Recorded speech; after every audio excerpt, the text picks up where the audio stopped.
Yo, I'm starting this new series called Deepwoken University. Pretty much, I'm just going to be picking things that I can give guides on and go in depth on those topics. So for today's video, Ganks, I'm going to be kind of talking about how you can get better at Ganks. And pretty much how good you are in Ganks kind of just revolves around two things.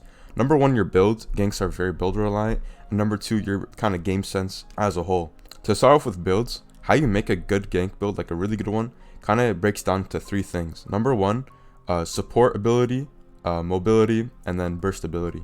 Now, you could have a gank build that is really proficient in one of these things. For example, you could have a straight support build like Val, Link Strider.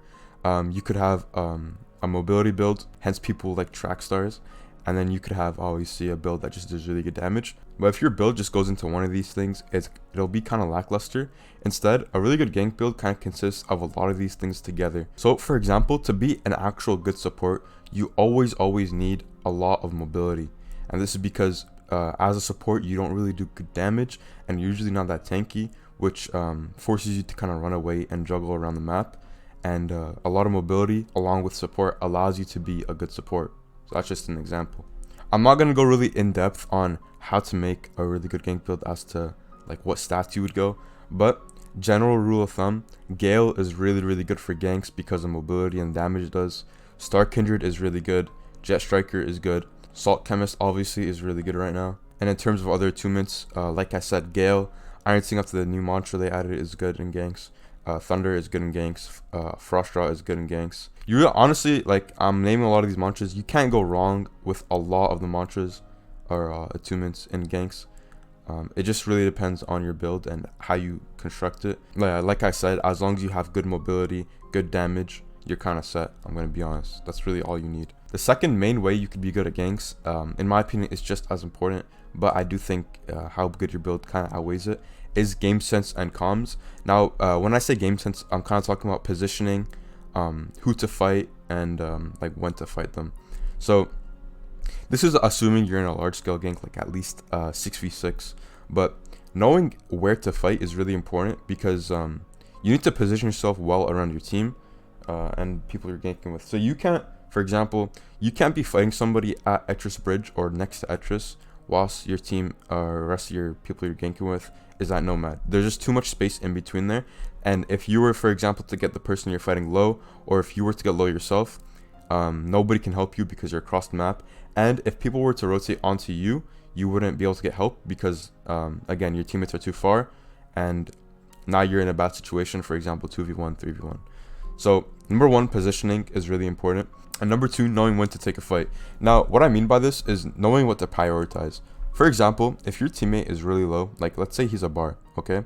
And you're just constantly ego fighting somebody and you're not hopping off of that person to help. That's an example of not taking the right fight, not knowing when to stop fighting, which can be really bad and can lose you a lot of ganks. And that's why it's really important to be aware and to prioritize things that are more important in the moment. So for example, if your teammate is low, that should be your number one priority instead of ego fighting somebody.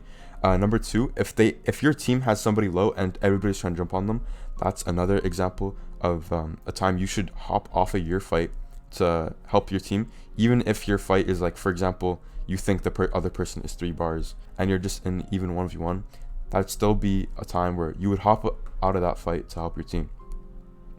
And another example I can think of is if your team is trying to regroup all together and you're still at docks while everybody else is at Nomad and you're ego fighting, you're most likely to be dead in a couple minutes because you're separating yourself from your team, which as a result could get you killed. Okay, now my last point being comms is kind of a short one.